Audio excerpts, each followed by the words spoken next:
Olá a todos, aqui é Rodrigo Eberhardt. Aqui é uma aula sobre as conexões entre Zika e a microcefalia. Bom, muito se fala sobre microcefalia, não é, pessoal?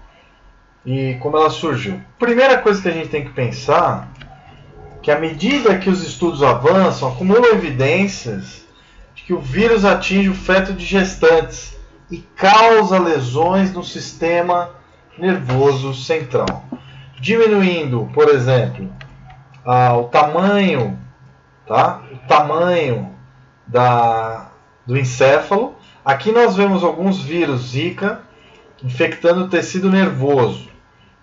Bom, o Zika no mundo, a área de transmissão ativa vai da América Central, boa parte da América do Sul, área com casos importados de viagens, Alemanha e Itália, né? Estados Unidos e Canadá, Austrália, Japão e Coreia do Sul. Não é Coreia do Sul não, Japão mesmo. Bom, Itália e aqui Alemanha, em alguns casos, mas devem ter tido em outros lugares já. América Central e Sul e África, uma circulação esporádica por surtos. Então, Mianmar, Tailândia, Camboja, tá? Indonésia, Bornéu, oeste da África e leste da África também, incluindo o Egito, tá? Bom, o vírus foi descoberto em 1947 em Uganda, na África. O Zika pertence ao gênero Flavivirus, só relembrando que essa região de Uganda tinha o rio Zika e por isso então leva esse nome. Pertence ao gênero Flavivirus, o mesmo do vírus da dengue e da febre amarela. Seu material genético é uma fita simples de ácido ribonucleico, RNA, que abriga apenas 6 genes. Com formas de transmissão: picada do mosquito Aedes aegypti, picada do mosquito que se reproduz no sistema digestivo. Então, o Zika, o vírus, se reproduz no sistema digestivo e se instala nas glândulas salivares de insetos. Seu principal vetor são os mosquitos do gênero Aedes. Não se fala Aedes, é Aedes. Relações sexuais. Percebeu-se em estudos nos Estados Unidos que em relações sexuais poderia ocorrer a transmissão do vírus, tá, nos parceiros sexuais. Transfusão sanguínea. Há ao menos um relato de transfusão sanguínea, então na região de Campinas, exterior de São Paulo, que recebeu sangue infectado. Esses casos vão aumentar, possivelmente. Prevenção. Eliminação dos criadores do mosquito, manter as caixas d'água e outros reservatórios tampados, o lixo em sacos fechados, eliminar objetos que possam acumular água. Mais dicas em combateaedes.saude.gov.br. Proteger-se de picadas, usar roupas longas que cubram os braços e as pernas e aplicar repelentes em crianças com mais de 2 anos e adultos, inclusive gestantes. Praticar sexo seguro, uso de preservativo, né? Adotar estratégias contraceptivas ou abstinência sexual. Para gestantes, recomenda-se o uso de preservativo ou abstinência sexual. Tratamento. Não há tratamento específico, nem vacina ou soro. O Ministério da Saúde recomenda acetaminofeno, paracetamol, né, no caso do Zika, ou dipirona para controlar a febre e aliviar as dores, se evitar então o uso de acetil salicílico, o AS, aspirina e outros anti-inflamatórios. As infecções e seus sinais: Zika, febre inferior a 38 graus, ausente, dor muscular, conjuntivite, manchas vermelhas, coceira, dor leve, inchaço nas articulações. Isso foi retirado do protocolo de vigilância e resposta à ocorrência de microcefalia realizada a infecção pelo vírus Zika, Ministério da Saúde.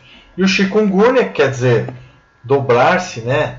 Ficar as articulações dobradas, aquele que se dobra, febre superior a 38 graus, 2 a 3 dias, dor em inchaço moderado, intenso nas articulações, dor de cabeça de intensidade moderada. E dengue, que também o Aedes aegypti transmite, o Aedes aegypti. Febre superior a 38 graus, por até uma semana a pessoa fica debilitada. Dor muscular, dor de cabeça intensa, tendência de sangramento. Continuando então, a gente tem que tomar todos os cuidados então para não ter perto de casa o Aedes aegypti. Vamos continuar aqui. Então a gente vai ver mais uma parte. Então, conexões mais fortes. Transmissão materno-fetal. Ultrassom feito em 42 gestantes tiveram Zika, revelou que os fetos de 12, 29% apresentavam calcificações no cérebro, restrição de crescimento ou tinham morrido. Em outro estudo, pesquisadores acompanharam 9 gestantes dos Estados Unidos infectados por Zika. O bebê de nasceu com microcefalia grave. 2 sobreviveram a aborto espontâneo. Olha aí. É fogo, né? Então esse estudo já é de 2016, novíssimo. E claro, esse vídeo vai envelhecer e aí, por enquanto, agora a gente está fazendo esse ano, né? Bom, fontes. Depois os dados vão aumentando. Através da placenta. Análises de placenta de uma mulher que teve sintomas de Zika na gestação e abortou indicou que o vírus pode ser transmitido da mãe para o bebê. Microcefalia, numa outra aula eu já expliquei, menor que 32 centímetros, os parâmetros estão mudando. Em dezembro, o Ministério definiu os novos critérios de classificação, bebês com 37 semanas ou mais e perímetro cefálico da cabeça, né, diâmetro da cabeça, a circunferência, né, perímetro cefálico, toda a região da cabeça, né, o círculo da cabeça, inferior a 32 centímetros. Bebês, aí tem microcefalia, que é o encéfalo pequeno, por isso o nome. Bebês com menos de 37 semanas que estejam entre 3% de menor crânio, segundo a curva de Fenton, que é uma estimativa médica, né? Aborto espontâneo em natimorto cuja mãe teve exantema na gestação. Então, a criança pode ter nascido por algum problema na gestação, tá? Casos suspeitos. Até dia 20 de fevereiro, 1.100 municípios registraram 5.640 possíveis. Esses dados vão mudando, né, pessoal? Casos de microcefalia com o passar do tempo. A maioria no Nordeste do Brasil. Então, o Ministério da Saúde. Tá? Alterações no bebê. Especialistas em problemas congênitos examinaram 35 primeiros casos de microcefalia associada ao Zika e viram que 11% desenvolveram problema articular grave, artrogripose, que dificulta o movimento das articulações, joelho, quadris e cotovelo. Isso é muito grave, porque pode desencadear um problema, né, para o resto da vida. Tem que ser cuidado. 18% apresentavam problemas oftálmicos, né, vermelhidão, inflamação nos olhos, etc. 71% tinham microcefalia grave, crânio inferior a 31 centímetros. 27 bebês passaram por exame de imagem, ultrassom, né, e apresentaram alterações neurológicas ou ressonância magnética. Desses, 74 tinham calcificações. 74%. Então, evolução das mortes. Veja aí, pessoal. Os dados são de 2015, 28 de novembro, até 20 de fevereiro de 2016. Mas é um parâmetro interessante. Evolução das mortes. 21% dos bebês que morreram com suspeita de microcefalia receberam confirmação do problema no sistema nervoso central. 120 casos, mortes confirmadas, com alteração pouco abaixo de 40. Esses dados não são muito fidedignos não, viu, turma? Esses dados podem ser muito menores do que a realidade, tá? Então, o total de casos relatados, 5.640.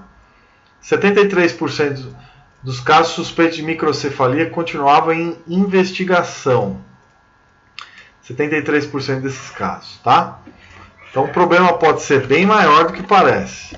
Então, é isso, pessoal. Essa videoaula foi para falar de microcefalia, tá?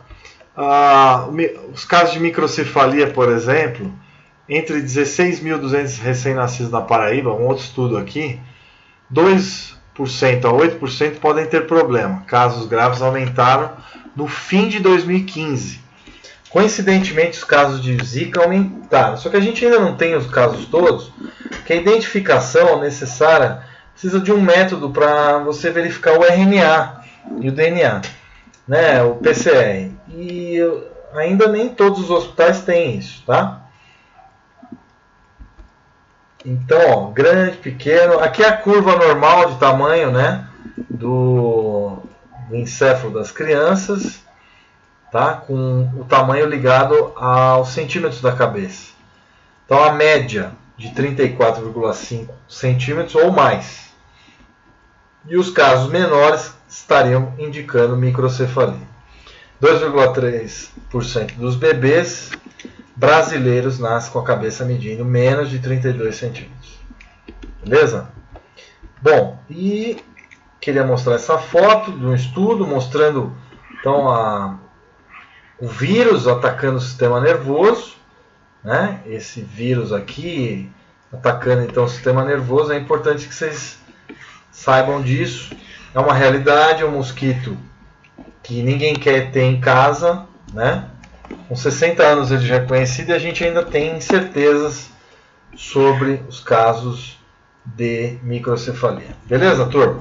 Então, de maneira geral, a gente tem que ficar esperto com esse vírus, com esse mosquito, principalmente o Aedes aegypti, e tentar tirar ele das nossas casas, do nosso país e do mundo. Um grande abraço a todos. E cuidem das suas casas e conscientizem a família e os vizinhos também, e na escola também. Um grande abraço para vocês.